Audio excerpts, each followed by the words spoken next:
Hello student, कैसे हो आप सब। उम्मीद है कि आप सब बढ़िया होंगे। तो आज की इस वीडियो में हम द प्रोनाउन जो चैप्टर आप लोग का चल रहा था उसका पार्ट 2 है ये।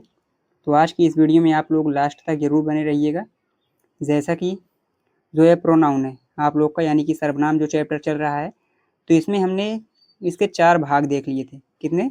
इसके 4 प्रकार हमने देख लिए थे। चलिए देखते हैं कौन कौन सा। जैसे कि पर्सनल प्रोनाउन आपका हो गया था, इसके अंतर्गत हमने ये सभी भी, यानी first person, second person, third person, ये सब क्या होता है, ये इन सब के भी बारे में अच्छे से पढ़ा है। आगे आपका जो ये सब है, पर्सनल प्रोनाउन के अन्य रूप जो दिया गया है, यानी नॉमिनेटिव केस क्या होता है, ऑब्जेक्टिव केस, पॉजेसिव केस का इस्तेमाल वगैरह भी इसका भी हम देख लिए हैं कि इस्तेमाल कहाँ पे किया जाता है। बाकी आगे जो आपका है इसके भाग, यानी कि जो आपका रिफ्लेक्सिव प्रोनाउन है ये भी कंप्लीट हो गया है। साथ ही साथ आपका इम्फेटिक प्रोनाउन और पॉजेसिव प्रोनाउन भी यहाँ तक कंप्लीट हो गया था।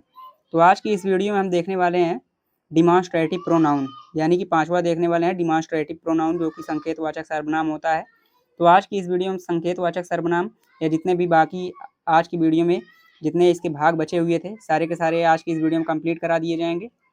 तो चलिए शुरू करते हैं। सबसे पहला है आपका डिमॉन्स्ट्रेटिव प्रोनाउन। क्या है इसमें का? Demonstrative pronoun. डिमॉन्स्ट्रेटिव प्रोनाउन का मतलब होता है संकेतवाचक सर्वनाम। क्या होता है? संकेतवाचक सर्वनाम। आप लोग याद रखना, संकेत से यही से जो डिमॉन्स्ट्रेटिव प्रोनाउन है, यानी कि नाम से ही आप लोग याद कर सकते हो। जैसे कि यहाँ क्या है हिंदी संकेतवाचक, तो आप लोग यहीं से समझ सकते हो कि इसका मतलब क्या कहा जा रहा है। संकेत मतलब जो आपका इशारा होता है। क्या होता है? इशारा, यानी कि किसी की तरफ इशारा किया जाए। क्या किया जाए? इशारा किया जाए, तो वही क्या कहलाता है? Demonstrative pronoun. जैसे कि डिफिनीशन इसका होता है, इनका प्रयोग किसी वस्तु को इशारा करने के लिए किया जाता है। किसके लिए किया जाता है? इनका जो प्रयोग है आपका, यूज जो है आपका, वो किसके लिए किया जाता है? किसी वस्तु की तरफ इशारा करने के लिए।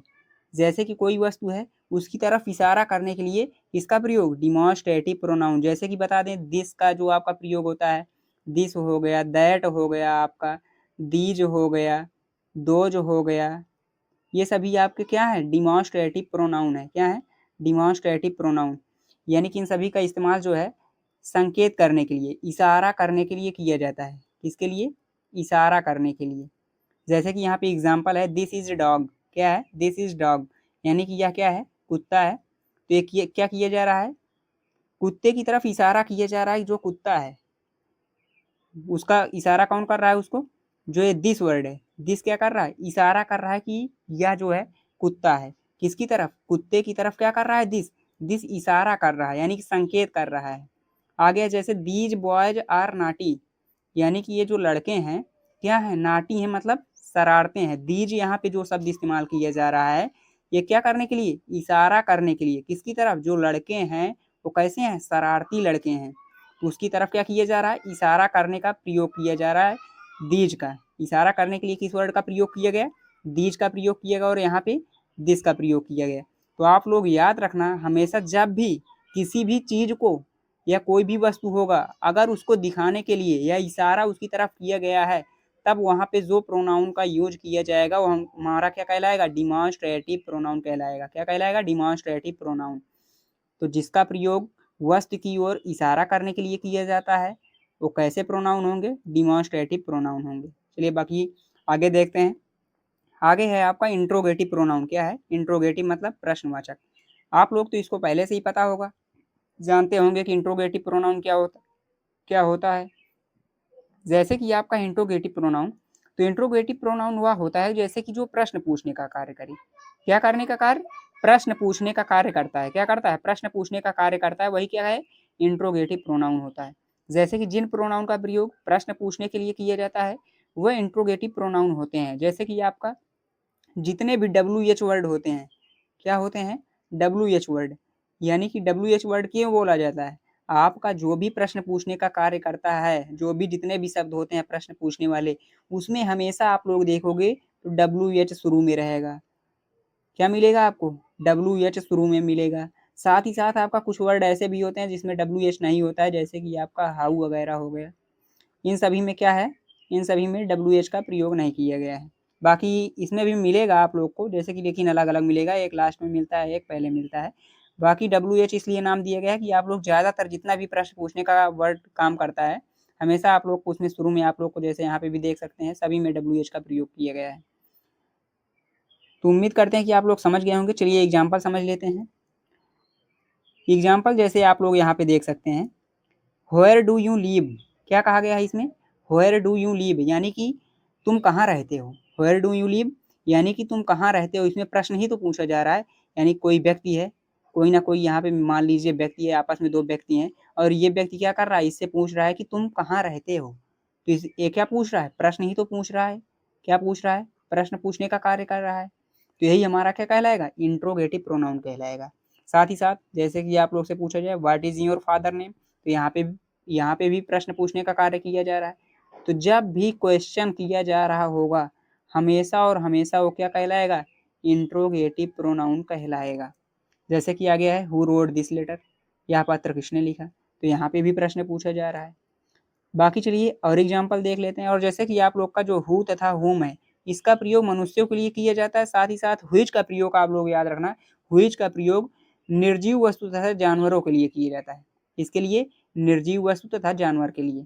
चलिए आगे देखते हैं। आगे है आपका सातवां रिलेटिव प्रोनाउन। क्या है, रिलेटिव प्रोनाउन का मतलब संबंधवाचक।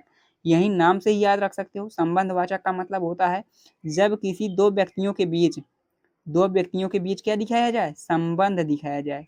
क्या दिखाया जाए, संबंध।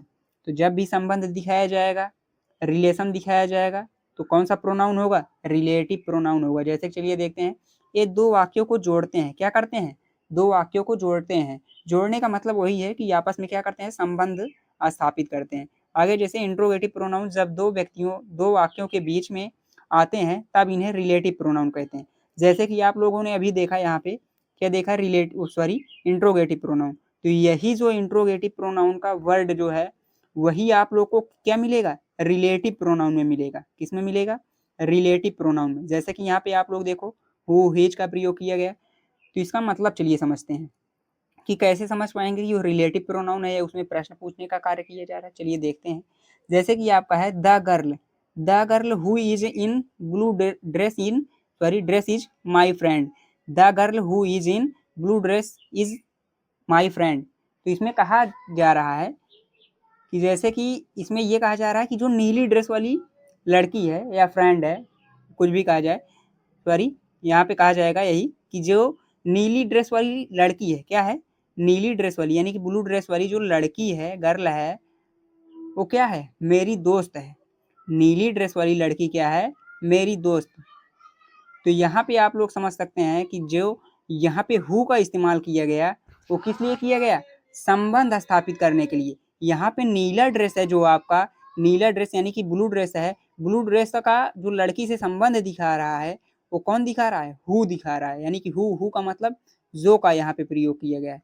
हु मतलब जो, यानी कि जो वहाँ लड़की है या नीली ड्रेस में जो लड़की है वो क्या है, मेरी दोस्त है। जो नीली ड्रेस वाली लड़की है वो क्या है, मेरी दोस्त है। इसमें ये कहा जा रहा है। तो हु का जो यहाँ पे प्रयोग किया गया वो क्या किया गया, रिलेटिव प्रोनाउन, यानी कि संबंध दिखाने के लिए, रिलेशन दिखाने के लिए आपका जो है हु का प्रयोग किया गया। किसका प्रयोग, हु का प्रयोग। तो जितने भी क्वेश्चन वर्ड यानी कि जो आपका इंट्रोगेटिव प्रोनाउन होता है उसमें के जो वर्ड होते हैं, अगर प्रश्न पूछने का वहां पे नहीं कार्य किया जा रहा होगा तब हमेशा और हमेशा वो कौन सा प्रोनाउन होगा, रिलेटिव प्रोनाउन होगा। और ज़्यादातर आप लोग हमेशा याद रखना, जितने भी इंट्रोगेटिव प्रोनाउन होते हैं यानी कि जो वर्ड आते हैं इंट्रोगेटिव प्रोनाउन में, उसमें आप लोग जब भी देखोगे प्रश्न पूछने का कार्य किया जा रहा होगा तब हमेशा और हमेशा लास्ट में क्वेश्चन मार्क आपको मिलेगा। और साथ ही साथ शुरू में ही आप लोग को ज़्यादातर जो है आपको ओ वर्ड दिखेंगे। कौन से, इंट्रोगेटिव प्रोनाउन में जो वर्ड आते हैं, जो वर्ड प्रश्न पूछने का कार्य करते हैं, वो आपको इंट्रोगेटिव में हमेशा शुरू में ही मिलेंगे। और साथ ही साथ आप लोग को लास्ट में क्वेश्चन मार्क का चिन्ह मिलेगा। लेकिन आप लोग रिलेशन यानी कि रिलेटिव प्रोनाउन में देखोगे जिसमें रिलेशन दिखाया जाता है, तब आप लोग देखोगे तो उसमें आप लोग को फुल स्टॉप मिलेगा। क्या मिलेगा, फुल स्टॉप। तो यहाँ से आप लोग समझ सकते हैं कि जो आपका प्रोनाउन यूज किया जा रहा होगा, इंट्रोगेटिव प्रोनाउन यानी कि प्रश्न पूछने का कार्य किया जाता है, जो वर्ड प्रश्न पूछने का कार्य करते हैं, अगर वो वर्ड प्रयोग किए गए हैं बीच में, तब आप लोग का कौन सा प्रोनाउन हो जाएगा, रिलेटिव प्रोनाउन हो जाएगा। आप लोग समझ लेना। आगे जैसे कि take any book which you like, यानी इसमें ये कहा जा रहा है अपनी पसंद की कोई भी किताब ले लीजिए। तो यहाँ पे जो व्हिच का प्रयोग किया गया ये किस लिए किया गया, रिलेशन दिखाने के लिए, किसके लिए, रिलेशन दिखाने के लिए यानी संबंध दिखाने के लिए प्रयोग किया गया। चलिए आगे देखते हैं, आगे है आपका 8वां इनडिफिनिट प्रोनाउन। क्या है, इनडिफिनिट प्रोनाउन है, जैसे इसका मतलब होता है अनिश्चित वाचक सर्वनाम। अनिश्चित वाचक सर्वनाम का मतलब आप लोग यही समझ लिए पहले कि इनडिफिनिट का मतलब अनिश्चित, कोई भी चीज क्या होगी, निश्चित नहीं होगी, कोई भी चीज निश्चित नहीं होती है तो वह क्या कहलाता है, इनडिफिनिट यानी कि अनिश्चित होता है। जैसे कि जिन प्रोनाउन से किसी निश्चित व्यक्ति या वस्तु का बोध नहीं होता है, क्या नहीं होता है, निश्चित व्यक्तियों का बोध नहीं होता, यही मतलब कि इसका अनिश्चित रहेगा, क्या रहेगा, अनिश्चित रहेगा। तो अनिश्चित वस्तु का बोध होगा उसे हम क्या कहेंगे, इनडिफिनिट प्रोनाउन कहेंगे, यानी कि जिन प्रोनाउन से किसी निश्चित व्यक्ति या वस्तु का बोध नहीं होगा तो क्या कहलाएगा, इनडिफिनिट प्रोनाउन कहलाएगा। जैसे कि एग्जाम्पल दिया गया है आपका, anybody, anybody can do this. Anybody can do this का मतलब यह होता है कि कोई भी इसे कर सकता है, क्या है, कोई भी इसे कर सकता है, यानी कि इसमें अनिश्चित ही तो है, कोई भी जो ये वर्ड यूज किया जा रहा है, यानी कि मान लीजिए बहुत सारे 1 2 3 4 5 लोग खड़े हैं, मान लीजिए 5 में से जितने भी व्यक्ति ये खड़े हैं, सारे के सारे व्यक्ति कोई भी जो काम होगा यहाँ पे वो काम कर सकते हैं, ये कहा जा रहा है। यानी कि इसमें क्या है, अनिश्चित है, कोई ये परमानेंट नहीं कहा जा रहा है कि यही वाला जो नंबर 2 वाला लड़का खड़ा है यही अकेले केवल कर सकता है। तो इसमें अगर केवल एक की बात की जा रही होती तो दूसरा प्रोनाउन हो जाता। तो आपका यहाँ पे क्या है, अनिश्चित प्रोनाउन यानी कि इनडिफिनिट प्रोनाउन। इसमें सभी लोग जो हैं, सभी व्यक्ति यानी कि बहुत सारे व्यक्ति खड़े हैं तो सभी कर सकते हैं। तो जब भी अनिश्चित यानी कि अनिश्चित कोई भी निश्चित व्यक्ति या वस्तु का बोध नहीं कराएगा तो हमेशा कौन सा सर्वनाम हो जाएगा, अनिश्चित वाचक सर्वनाम यानी कि इनडिफिनिट प्रोनाउन हो जाएगा। उम्मीद करते हैं कि आप लोग को समझ में आ रहा होगा। बाकी अगर आप लोग का कोई भी क्वेरी है या जहाँ पे भी आप लोग का डाउट है तो आप लोग कमेंट करके ज़रूर पूछना। चलिए आगे, जैसे कि आपका आर जेंटल यानी कि सभी क्या है, सज्जन है, सभी क्या है, सज्जन है या कह सकते हैं सौम्य है। तो इसका मतलब ये है कि कोई भी यानी कि बहुत सारे व्यक्ति हो सकते हैं, आल मतलब सभी, बहुत सारे हो सकते हैं जिसकी हम क्या नहीं कर सकते, गणना नहीं कर सकते यानी गिनती नहीं कर सकते हैं। यानी कि बहुत सारे अनलिमिटेड अनलिमिटेड लोग खड़े हैं, वहाँ पे सभी लोग की बात की जा रही है। उसमें से अगर कोई एक व्यक्ति होता तब तो मान लो वो डिफिनिट प्रोनाउन यानी कि निश्चित होता, लेकिन हम यहाँ पे इनडिफिनिट यानी कि अनिश्चित पढ़ रहे हैं। यहाँ पे आल आर जेंटल का मतलब यहाँ पे आल जो प्रयोग किया गया, आल प्रयोग किया गया, इनडिफिनिट प्रोनाउन हो गया। क्या किया, आल का जब प्रयोग किया गया तो इनडिफिनिट प्रोनाउन हो गया, क्योंकि यहाँ पे कहा जा रहा है आल आर जेंटल यानी कि सभी क्या है, सौम्य है, सज्जन है, कोई एक की तो बात की नहीं जा रही है। तो यहाँ पे जब भी कोई एक व्यक्ति की बात नहीं की जाएगी, कोई निश्चित व्यक्ति या वस्तु का बोध नहीं होगा, तब हमेशा इनडिफिनिट प्रोनाउन होगा। बाकी आप लोग आगे कमेंट करके बताना इन सभी के बारे में। One should keep once promise, इसकी हिंदी आप लोग यानी ट्रांसलेट आप लोग कमेंट करके बताना। सम आर इनएक्टिव का भी आप लोग को ट्रांसलेट करके बताना है। चलिए आगे देखते हैं, आगे है आपका डिस्ट्रीब्यूटिव प्रोनाउन। क्या है, डिस्ट्रीब्यूटिव प्रोनाउन का मतलब वितरणवाचक सर्वनाम, यानी कि डिस्ट्रीब्यूट का मतलब होता है बांटना। क्या होता है, बांटना। एक प्रकार से ये समझ लो कि इसमें क्या होती हैं, चीजें बांटी जाती हैं। जैसे कि चलिए समझते हैं, जो आप लोग ये each, either, neither, one another, every, ये वर्ड देख रहे हैं, ये हमेशा और हमेशा आप लोग याद रखना डिस्ट्रीब्यूटिव प्रोनाउन होते हैं। कौन से प्रोनाउन, डिस्ट्रीब्यूटिव प्रोनाउन होते हैं। जैसे कि ये आपका है each, either, neither, one another, every का प्रयोग प्रोनाउन के फॉर्म में होता है, तब उसे डिस्ट्रीब्यूटिव प्रोनाउन यानी कि इनका प्रयोग जो है दो या दो से अधिक दो या दो में से एक को अलग करने के लिए किया जाता है।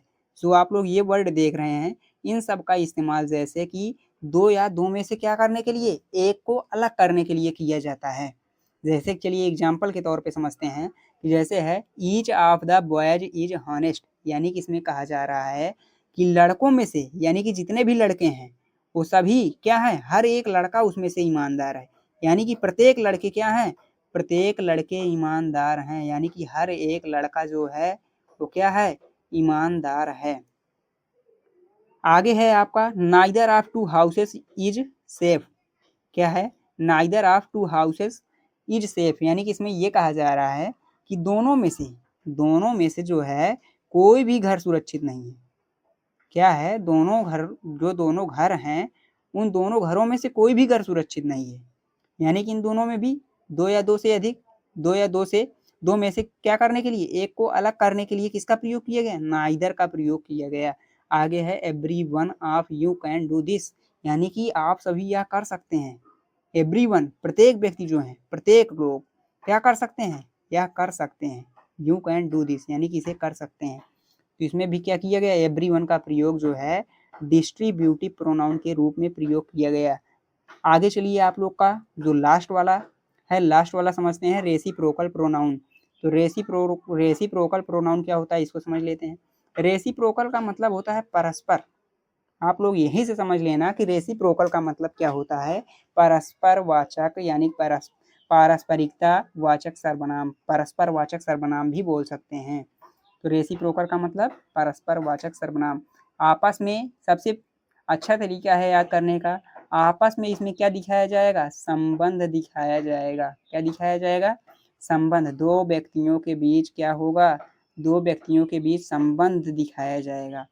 जैसे कि चलिए एग्जाम्पल है, दो चलिए पहले इसको देख लेते हैं थोड़ा सा, जो परिभाषा दिया गया है। ईच अदर वन अनदर को रेसिप्रोकल प्रोनाउन कहते हैं। केवल ईच अदर और वन अनदर को क्या कहते हैं, रेसिप्रोकल प्रोनाउन कहते हैं।